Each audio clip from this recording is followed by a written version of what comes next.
Questioner.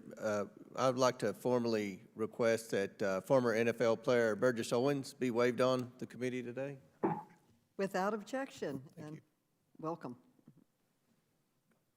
Okay, the gentleman from Ohio, Mr. Jordan, is now recognized. Thank you, Madam Chair. Commissioner, you believe in the First Amendment, don't you? I do. I mean, all parts of it, all rights we have. Your right to practice your faith, your right to petition the government, right to assemble, freedom of press, freedom of speech. You believe in all that. Yes, Congressman. Why do you ban Dave Portnoy from NFL games? Pardon me, I couldn't hear your question. Why do you ban Dave Portnoy from NFL games? He's a journalist. In fact, he's a sports journalist. Why is he banned? Congressman, I'm not familiar with that issue. I'm happy to check with my staff, but I'm not aware of that. Yes. Well, I think we're all aware of that. We're all aware of that. I mean, he interviewed the President of the United States, interviewed President Trump in the White House. It seems to me if you can get into the White House, you should be able to get into a football game, particularly as a member of the press and a member of the sports press. You don't know anything about that? I don't, sir. Do you agree with the Washington Redskins' decision to fine Jack Del Rio $100,000? That was the decision that was made by Coach Rivera. Again, as I stated earlier, they are responsible for monitoring and managing their own workplace. He made that decision on his own. I did not speak to him. I have great respect for Coach Rivera. He made this decision for reasons I'm sure that he thought were important. I appreciate all that, Commissioner, but that's not what I asked you. I said, do you agree with the Washington Redskins' decision to fine Jack Del Rio $100,000? I don't think it's my position to be able to say whether it was the correct decision or not. Well, Coach Rivera, in his statement when he fined his assistant coach $100,000, he said, Del Rio, quote, does have the right to voice his opinion as a citizen of the United States, and it is most certainly his constitutional right to do so. I don't know if that's actually accurate anymore, because if you do voice that, you end up getting fined and have to write a check for $100,000. Does that concern you? I, again, have great respect for Coach Rivera. I presume that he had reasons for doing what he did, and I'm sure he took a lot of factors into consideration there.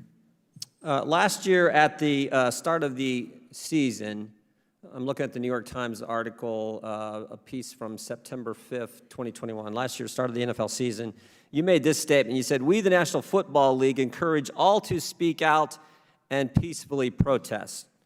Did you really mean that when you said that, Mr. Goodell? Yes, I think people are always responsible for what they say and what they do, but yes.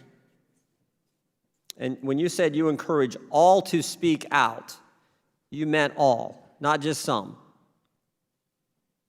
That's correct, Congressman, but you're responsible for what you say. There are consequences for what you do and say in life. Yeah. So it seems to me, I mean, this is the concern I have. It seems to me the NFL encourages all to speak out unless you're Dave Portnoy and not allowed to a game, unless you're Jack Del Rio, you get fined. That is, I think, the concern not only I have, but a lot of your fans across this country have this standard. Does that concern you at all? It always concerns me what our fans think and how they react, but we try to make sure that we're responsible in all our comments. Yeah, let me just read the tweet from Mr. Del Rio. It said, would love to understand the whole story about why the summer of riots, looting, burning, and the destruction of personal property is never discussed, but January 6th is. What part of that statement, what part of that tweet warranted a $100,000 fine? Again, Congressman, I didn't issue the fine. I wasn't part of the decision-making process. Coach Rivera obviously had reasons which he believed were substantial to do that. And I have great respect for him. Yeah, but I mean, this whole hearing is about the NFL stepping in when something happened at the Washington football team's organization, and now we had something that happened in the Washington football team's organization. And you say you had no part of that. You're not gonna comment on it. It's not something that should concern you. But it seems like it should when assistant coach issues a tweet that I think a lot of people would say, you know what, we Republicans condemned the violence that took place in the summer of 2020, and we condemned the violence that took place on January 6th. We've been consistent. I think that was the point the coach was making. He gets fined, and you have nothing to say about it.